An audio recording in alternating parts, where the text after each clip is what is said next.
Hey guys, welcome to another video. And in this video, I'm going to be talking about what I don't like about open worlds. Like, I'm just burnt out from open world games, and I'm just going to talk about a few reasons why.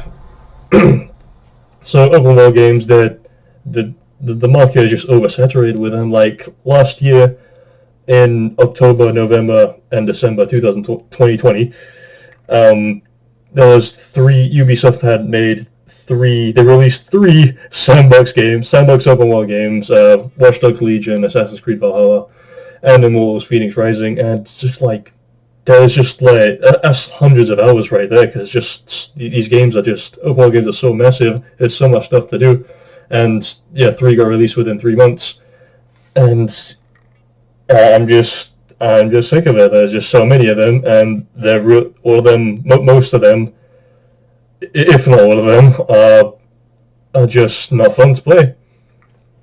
For example, for Ubisoft games, they're really all the same. So yeah, just a massive open world, lots of stuff to do, and that's just really like nothing's real, and nothing's of substance. Like despite all the side quests, all these characters, and all these things you can unlock, it just doesn't feel rewarding. It just feels boring. Like it's just a long laundry list to do.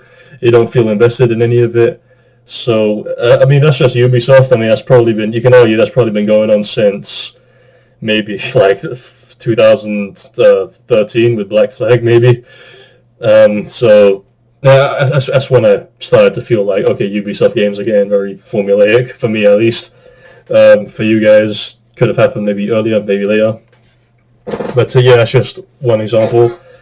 Another reason I don't like open world games is basically there's just so much to do and nothing of substance. And it doesn't apply to Ubisoft games. It kind of applies to, for me, all open world games. Since I'm just seeing this pattern in so many, even some of the great ones like Red Dead Redemption 2 and Ghost of Tsushima. I actually could not enjoy those games. I can appreciate how like how much time and effort went into it and how amazing it is. Like the sheer amount of detail in Red Dead Redemption 2, the characters are just great.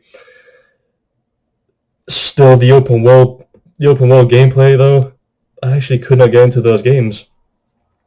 I just couldn't get into all the side content, not the main mission stuff, but like the side content, all the stuff to do with hunting, all the collectibles, and just all the mini games are in there as well. And yeah, that's I just cannot get into all those, and it sucks really because I really did want to enjoy these games, but I'm just with all these with just so much stuff to do. Like you just can't you can't do it all. With some people, a lot of content is great. You get value for your money, but for others, like me, for example, I don't have the time to just 100% a game or see everything the game has to offer because there's just so much. So that just kind of puts me off. I would rather a much smaller open world with content that's of substance rather than a massive open world, hours upon hours on end with tons of stuff, but it just doesn't feel rewarding in the slightest or it like engaging at all. So yeah, that's just another issue I have. Another issue I have with open world games is the traveling, and what I mean by that is just getting from a place to place on a vehicle or a mount in the open world games. And for example, horses, and I know that how else are you going to travel in these games with horses? With it's in the time period like Red Dead Redemption or Assassin's Creed. Like that's how else are you going to travel? Like that's the time period. But I still can't help find an issue with just writing these things. They're always just really boring to travel with. You just pick a direction and you just go there. And in massive open world games, it could just take a while. You're just writing, and it's in between places, and I just find it really slow and boring. So that's just another issue I have with that, and same thing with boats as well. Like in Assassin's Creed Black Flag, people love the naval combat and the naval stuff in that game, just using the boat. and become like, like getting yourself immersed in that pirate aesthetic. And yeah, I guess the time period as well. How it's a pirate game, how else you gonna travel? But still, like, I still didn't enjoy it because it's just big, big open spaces of nothing, just in between places from places, and you're basically just there, not even touching the controller. You can just leave it there as the boat just goes to the destination. And of course, there's some stuff that could fill in the gap, like the shanties or maybe like radios in some in games with cars. But yeah, I just don't think that's enough. So it's just hard to be like engaging when you just leave putting the controller down and you're just waiting. The games that, I mean, traveling is not all bad in some games, like games with cars, like in GTA. At least with that, you're you have to focus on the traffic, and you really want to go fast because you want to get to your destination as quick as possible, of course.